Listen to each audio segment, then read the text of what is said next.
What is up, JL Life? Modo here. And a Misty. Today, we're going from old and busted Ew. to some hot freshness.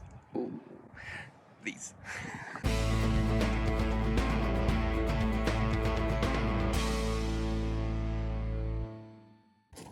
One of the first things I actually bought for Heathen before I knew anything about anything with off-roading, I bought her these rough country pod lights.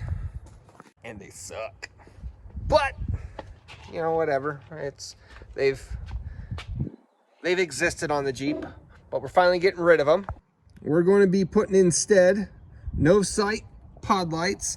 Now these are the fog lights. These come in driving lights. These come in spotlights, floodlights, and fog lights. But of course, when you're off-roading, you want as much light cast out around your Jeep as possible, or your rig. So we're going with floodlights. Install is super simple, super easy. Just kind of give you some stats here. IP67 waterproof. Of course, these are OS RAM lights, whatever the hell that means. Operating temperature, plenty within the range of anywhere that's normal. It comes with a wiring harness. From the wiring harness, it has a built-in 30 amp fuse, a relay, of course, the universal plugs to go straight to the headlights, and a switch if you don't have anything to switch them up to. Now, actually, the first plan was I was going to put this on the J10. But I need them. Needs or wants? I need them. I need better light. Needs or wants? I need them. So these raggedy ass things will be going on the J10. More than likely, somewhere in the bed to illuminate the bed when I need to get into the bed. But oh, these look so nice. Would you like fries with that? You got some fries for me? So in addition to the light pods, it also comes with the wiring harness. Let me show you how to use this. This is the fuse plug. Clean.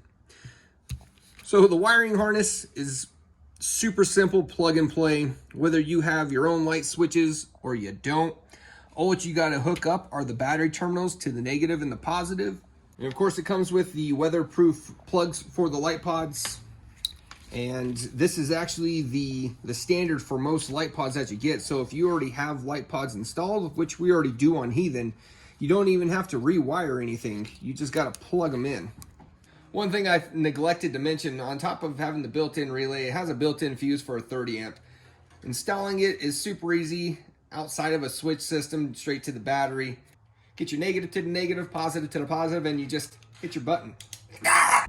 So swapping these out is going to be super fast. Just got to take off this little quarter panel, which are 4 bolts right here, so I can pull the cord out from behind the quarter panel and swap them out. As I was mentioning earlier, it actually uses the same plug, so I don't even have to rewire anything.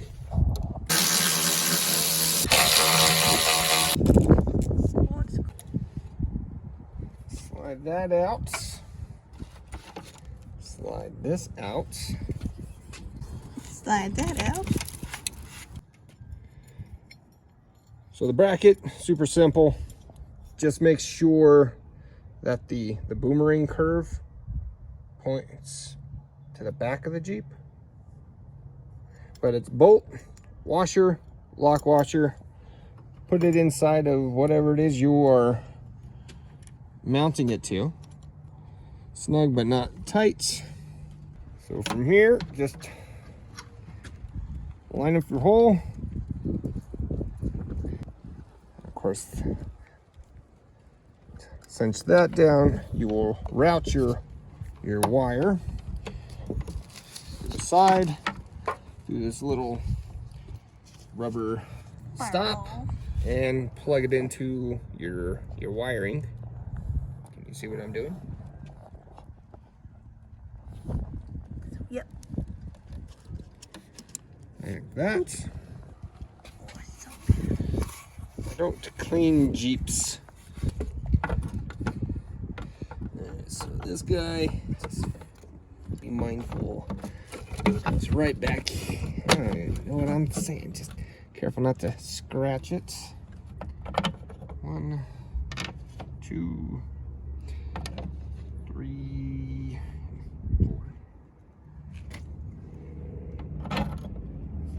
4. Another nice little attention to detail are these little lips next to the head of the bolt. They actually hold it in, so you're not having to try to weasel in 2 screwdrivers into tight spots. So here it is, all put in. One thing to note, just be mindful of the length of the bolts. It's got really close. I'm going to be taking it back off and shaving this down probably about 1/4 inch. But yeah, let me show you the thing. So these come with lens screens, an amber one and a black one. Now the black one is obviously to help protect the lens from the sun. The amber one are for those amber junkies, but it just slips right on and provides the filter for the light. What you doing? Nothing.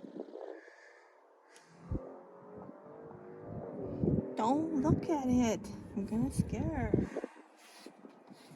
But we'll wait for night, and I'll just kind of show you a light pattern from the fog lights and compare them to the rough countries, and I'll swap out the second one from there. But stay tuned. 4 o'clock in the morning. Let's go. All right, let's look at these lights.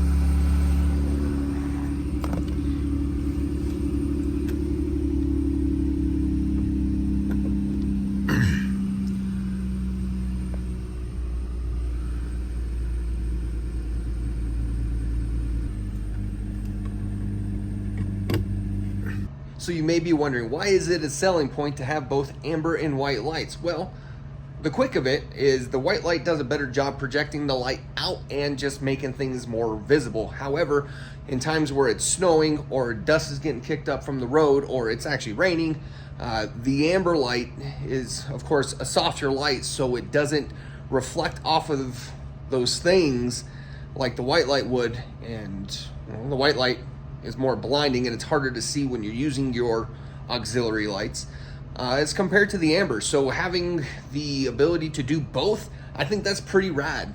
I know there are a absolute metric ton of companies that are doing pod lights.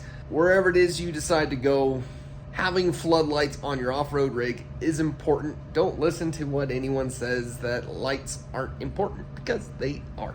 But guys, thanks for watching. Until next time, yo, keep it easy.